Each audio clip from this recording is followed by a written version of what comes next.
Hello students and welcome to the lecture titled as Employees Compensation, Scope and Application. In this present lecture, we shall discuss the main features of Employees Compensation Act 1923. Further, we shall elaborate the conditions necessary to make the employer to pay compensation to the employees. Uh, the doctrine of notional extension is also covered, and further we shall have discussion regarding the doctrine of added peril. Main features of Employees Compensation Act 1923. So, Employees Compensation Act 1923 is a social security labor legislation. The Act provides security from risk to the workmen in case of injury when the injury has arisen out of and in the course of employment. That is, the injury has some sort of relationship and it is reasonably connected to employment. The Act makes the employer an insurer of the workmen. It imposes a liability upon the employer to compensate employee in case of injury if it is proved that the injury was a result of or somehow connected to the employment. The liability is of the nature of no fault liability. Employee is not required to prove the negligence of the employer to claim compensation under this Act. Liability in proportion to loss of earning capacity. As per the scheme of this Act, the liability of the employer is proportional to the loss of earning capacity of employee. That is, what was the amount the employee was earning or capable of being earning at the date of injury has occurred, and after the injury what is the proportion of reduction, what is the percentage of reduction in the earning capacity. The employer will be liable to pay compensation according to the formula as laid down in this Act, uh, which is in proportion to the consequent loss of earning capacity from the date of injury. The Act establishes special machinery for deciding the claims under this Act. It provides for the Office of Employees Compensation Commissioner. It excludes the civil courts, the jurisdiction of civil courts as regard the matters of compensation are concerned. The reason is that this procedure of the civil courts is dilatory. Civil courts have to follow an elaborate procedure. But if there is delay in payment of compensation, it will defeat the very purpose of this Act. Limited scope. However, the scope of the Employees Compensation Act 1923, in the sense of the reliefs that it provides, is limited. Uh, it only provides for compensation to the employees in case of injury. It doesn't provide for old age pension. It doesn't provide for maternity relief, etc., which is provided for in a later statute known as Employees State Insurance Act of 1948, which deals with certain cash benefits to be provided to the employees in various circumstances such as maternity uh, and injury, disablement, etc. Main features of Employees Compensation Act 1923. So, Employees Compensation Act 1923 is a social security labor legislation. The Act provides security from risk to the workmen in case of injury when the injury has arisen out of and in the course of employment. That is, the injury has some sort of relationship and it is reasonably connected to employment. The Act make the employer an insurer of the workman. It imposes a liability upon the employer to compensate employee in case of injury if it is proved that the injury was a result of or somehow connected to the employment. The liability is of the nature of no fault liability. Employee is not required to prove the negligence of the employer to claim compensation under this act. Liability in proportion to loss of earning capacity. As per the scheme of this act, the liability of the employer is proportional to the loss of earning capacity of employee. That is, what was the amount the employee was earning or capable of being earning at the date of injury has occurred, and after the injury, what is the proportion of reduction, what is the percentage of reduction in the earning capacity. The employer will be liable to pay compensation according to the formula as laid down in this act, uh, which is in proportion to the consequent loss of earning capacity from the date of injury. The Act establishes special machinery for deciding the claims under this Act. It provides for the Office of Employees Compensation Commissioner. It excludes the civil courts, the jurisdiction of civil courts as regard the matters of compensation are concerned. The reason is that this procedure of the civil courts is dilatory. Civil courts have to follow an elaborate procedure. But if there is delay in payment of compensation, it will defeat the very purpose of this act. Limited scope. However, the scope of the Employees Compensation Act 1923, in the sense of the reliefs that it provides, is limited. It only provides for compensation to the employees in case of injury.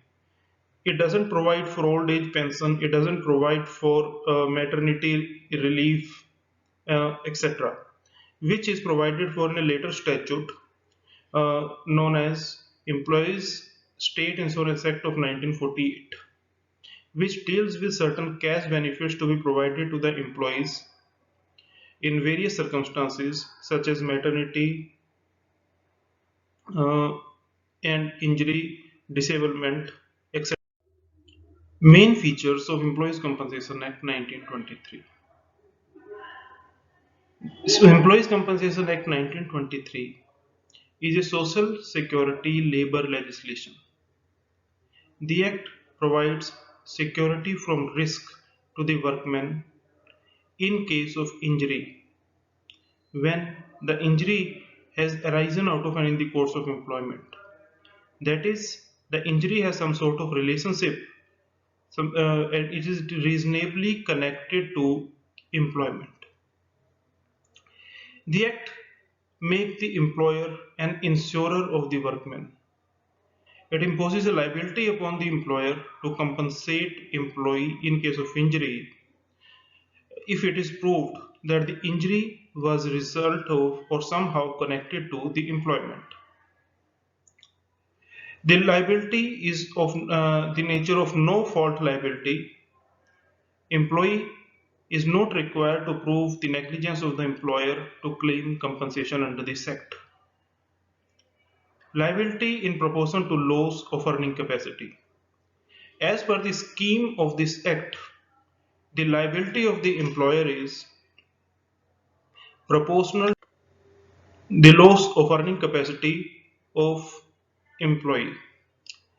That is, what was the amount the employee was earning or capable of being earning at the date of injury has occurred, and after the injury, what is the proportion of reduction, what is the percentage of reduction in the earning capacity. The employer will be liable to pay compensation according to the formula as laid down in this act, uh, which is in proportion to the consequent loss of earning capacity from the date of injury. The Act establishes special machinery for deciding the claims under this Act. It provides for the Office of Employees Compensation Commissioner. It excludes the civil courts, the jurisdiction of civil courts as regard the matters of compensation are concerned. The reason is that this procedure of the civil courts is dilatory. Civil courts have to follow an elaborate procedure. But if there is delay in payment of compensation, it will defeat the very purpose of this act. Limited scope. However, the scope of the Employees Compensation Act 1923, in the sense of the reliefs that it provides, is limited. It only provides for compensation to the employees in case of injury. It doesn't provide for old age pension, it doesn't provide for maternity relief, etc., which is provided for in a later statute known as Employees State Insurance Act of 1948, which deals with certain cash benefits to be provided to the employees in various circumstances such as maternity uh, and injury, disablement, etc. Conditions necessary for liability, Section 3, Clause 1. Section 3, Clause 1 of the Employees Compensation Act 1923 lays down three conditions which are required to be fulfilled so that an employer is liable to pay compensation to the employee in case of injury. First condition is that employee should have suffered personal injury. Personal injury means generally means injury to the body of the workman. However, it has also been held that nervous shock which is caused to the workman by coming from hot room to the AC room and then vice versa is a result of the employment, and therefore it is a personal injury. The incident which has caused the injury must be an accident. By the term accident, we means that any happening in which there is no human intervention. However, for the purpose of this act, courts have defined the term accident as some unforeseen event from the point of view of employee. Therefore, if a bomb blast takes place at the place of employment and injury is caused to the employee or he dies, courts have held that such incident will come within the term of accident and the employer will be liable. Why? Because it is an unforeseen incident so far as the employee is concerned. It is unforeseen incident from the point of view of employee. Third condition is that incident must have arisen out of and in the course of employment. The term arising out of refers to causal connection between the employment and the injury.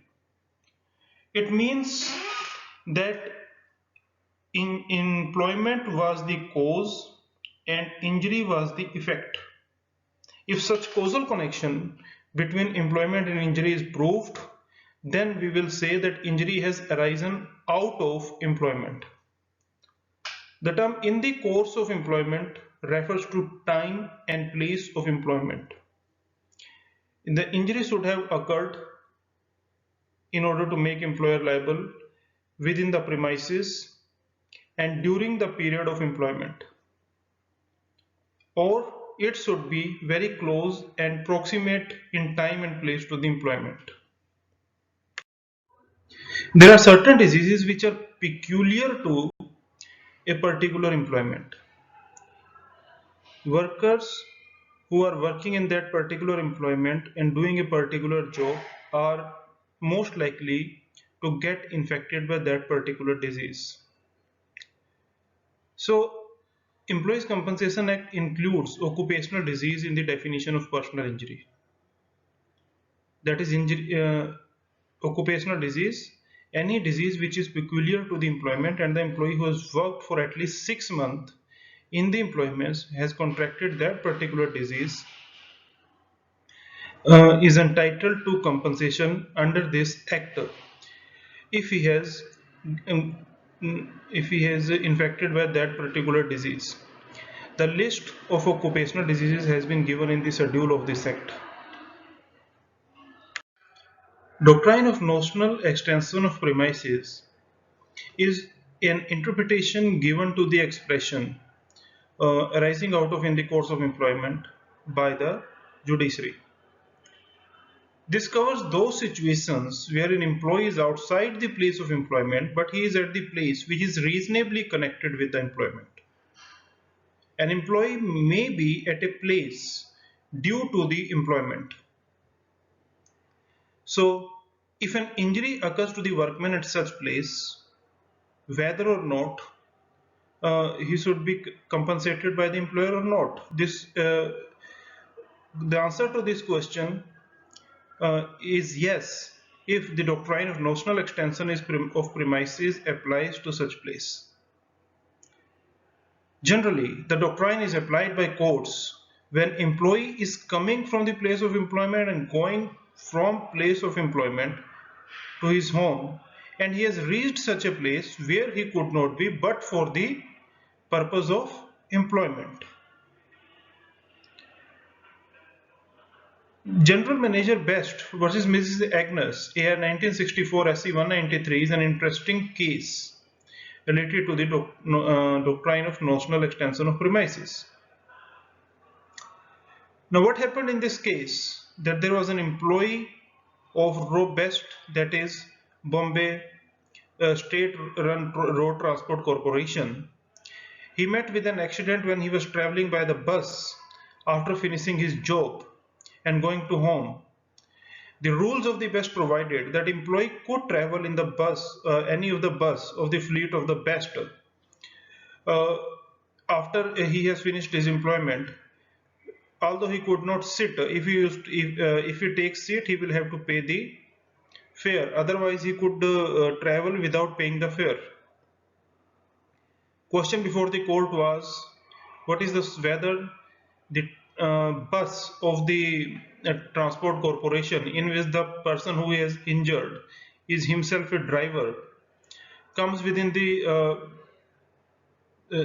meaning of premises, so as the doctrine of notional extension can be applied in his case. The court observed that though the doctrine of reasonable or notional extension of employment developed in the context of specific workshops, factories and harbors equally applied to the bus service, the court used the analogy of the workshop or factory to a bus and observed that the doctrine necessarily will be adapted to meet its peculiar requirements.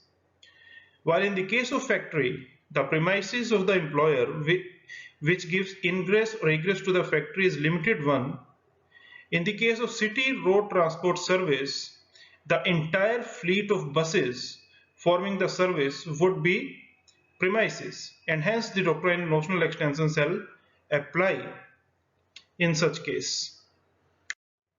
The proviso to section 3 clause 1 deals with the situation when employer is not liable in case of injury occurring to the employee even if the conditions stated above are fulfilled. It contains the doctrine of added peril to a limited extent. So, according to the doctrine of added peril, employer is not liable to pay compensation if employee has, by his act or omission, added to the inherent danger of employment. Every employment has a danger inherent into it, but employees sometimes, by doing certain act or omission, may add to the danger further than the natural or inherent danger.